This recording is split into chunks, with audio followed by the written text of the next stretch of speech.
Asdeqa, salam alaikum. Bonjour ou bonsoir les amis. J'espère que vous allez bien partout où vous vous trouvez. En tout cas, c'est ce que je vous souhaite et pour le meilleur de toutes les situations, bien sûr. Bienvenue sur votre chaîne Bled de Magharibia qui attend comme toujours bien évidemment vos encouragements. Elle en a bien besoin, la chaîne, surtout de votre soutien. Merci beaucoup pour vos gentils commentaires ainsi que pour vos précieux conseils qui nous font que nous essayons de nous y remédier.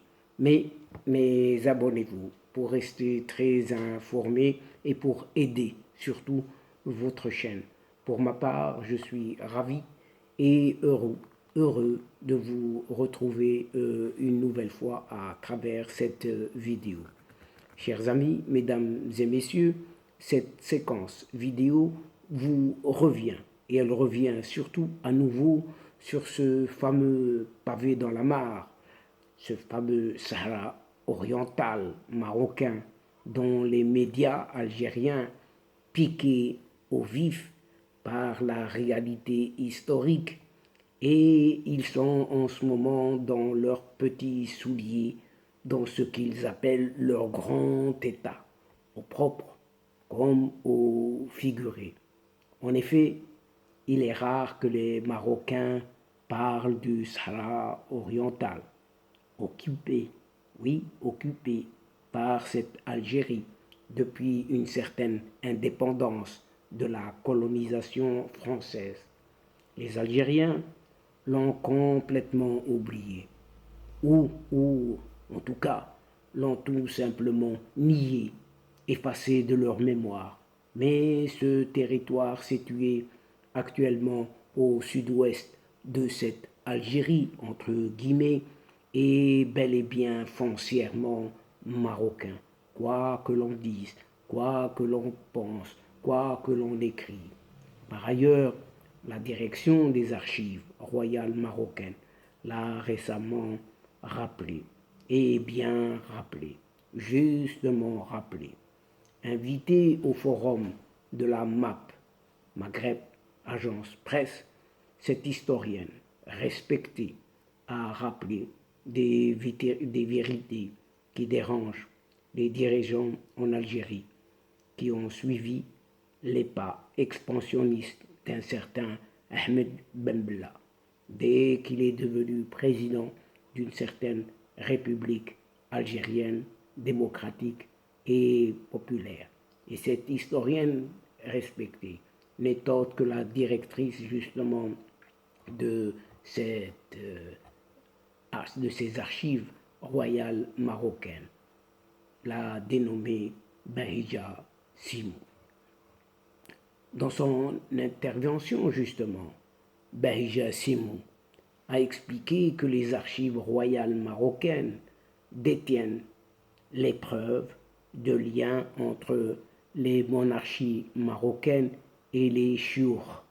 Les chiours, traduisez par là, les leaders des tribus du Sahara à travers la Beya. Le Beya, traduisez également par là une certaine allégeance au roi et autres sultans, des correspondances et des dahir. Dahir sont autres que des arrêtés royaux, ainsi que des cartes montrant le tracé des frontières. En outre, la directrice des archives royales marocaines, Bahija Simou, a annoncé que le Maroc s'est procuré des documents sur le Sahara oriental et occidental auprès de pays européens.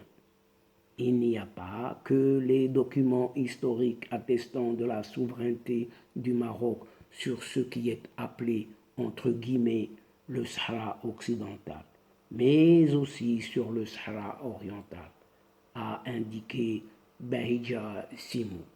Les documents officiels existent en nombre suffisant et important dans les archives royales marocaines, a affirmé Bahija Simou, en affirmant aussi que tous ces documents sont d'ailleurs mis à la disposition de qui veut, en particulier des chercheurs pour les examiner et surtout les étudier.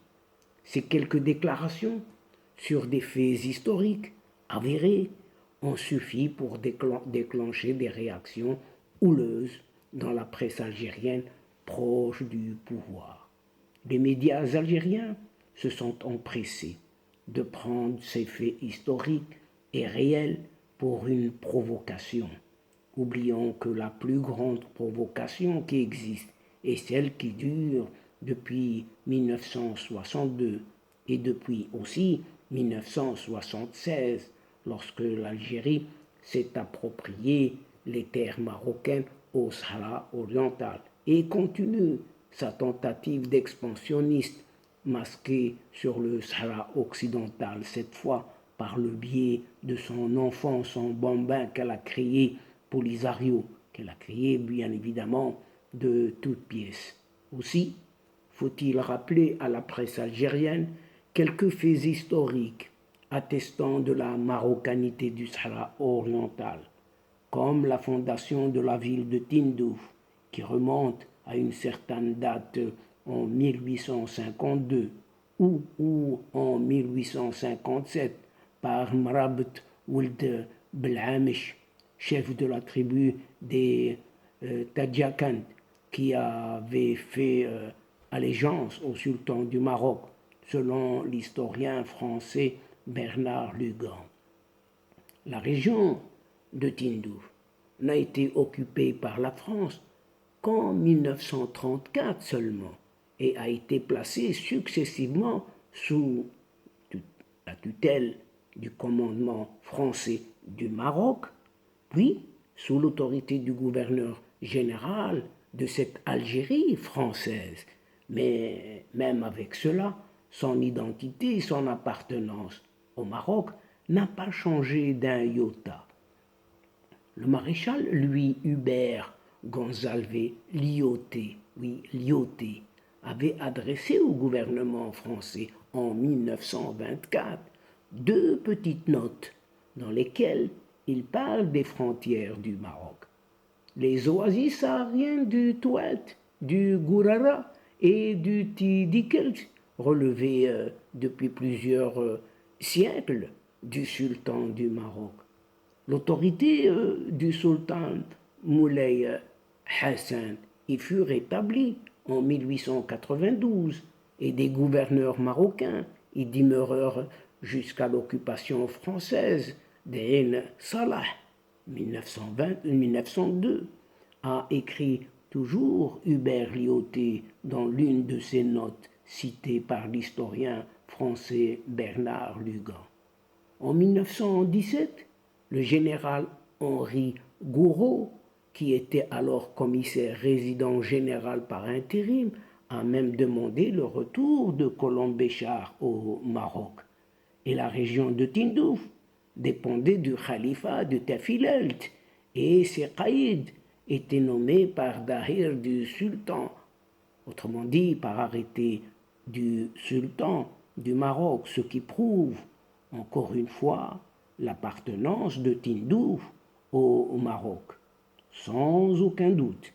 Et en 1956, à l'indépendance du Maroc, Tindouf était administrativement rattaché à la région d'Agadir. Et en 1960, une lettre du président français, un certain Charles de Gaulle, adressée à feu Mohammed V, relatait explicitement que le Sahara oriental était bel et bien marocain. Les relations amicales que je suis heureux d'entretenir avec votre Majesté me déterminent à l'informer personnellement de la décision que j'ai prise de faire procéder à partir du 31 mars 1960 donc à une nouvelle expérience nucléaire au Sahara oriental.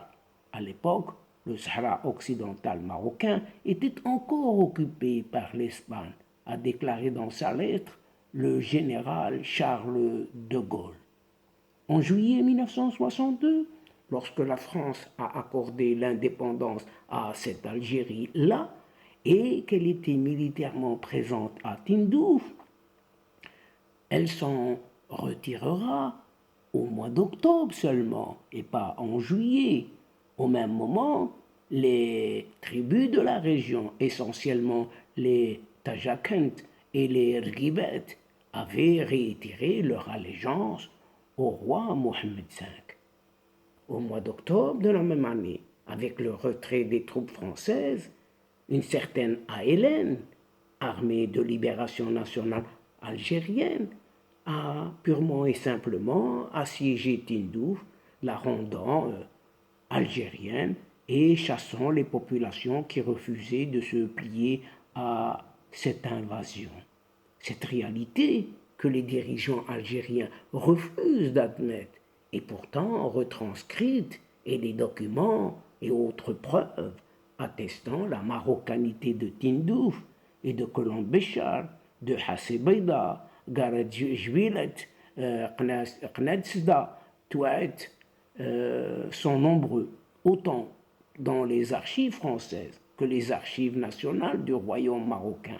Et les historiens peuvent en attester, autant qu'ils en veulent.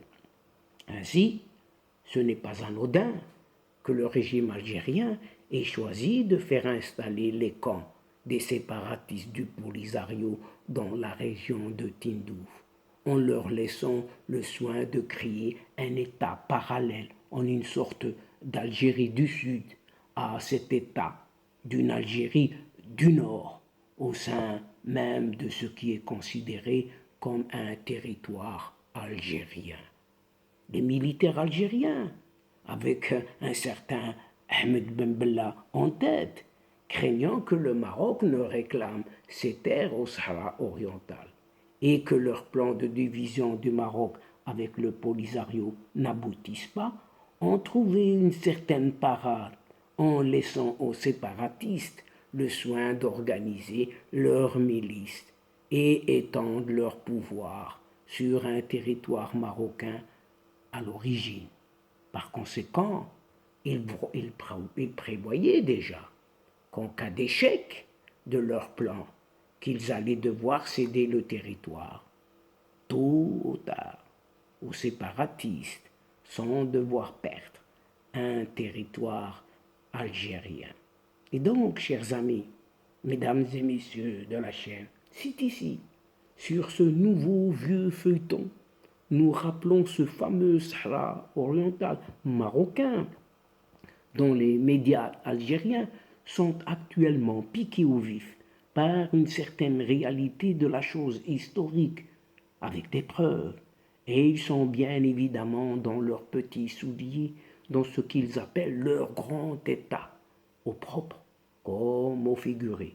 Mais que prend fin cette séquence en prenant congé de vous, tout en espérant vous retrouver avec un immense plaisir, bien sûr.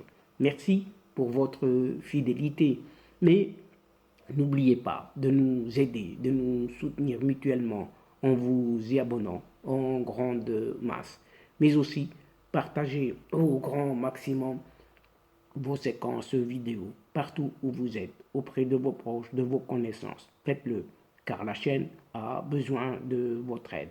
Pour moi, c'est le moment de vous dire au revoir les amis. الأصدقاء السلام عليكم ورحمة الله وبركاته. À la prochaine fois et à bientôt.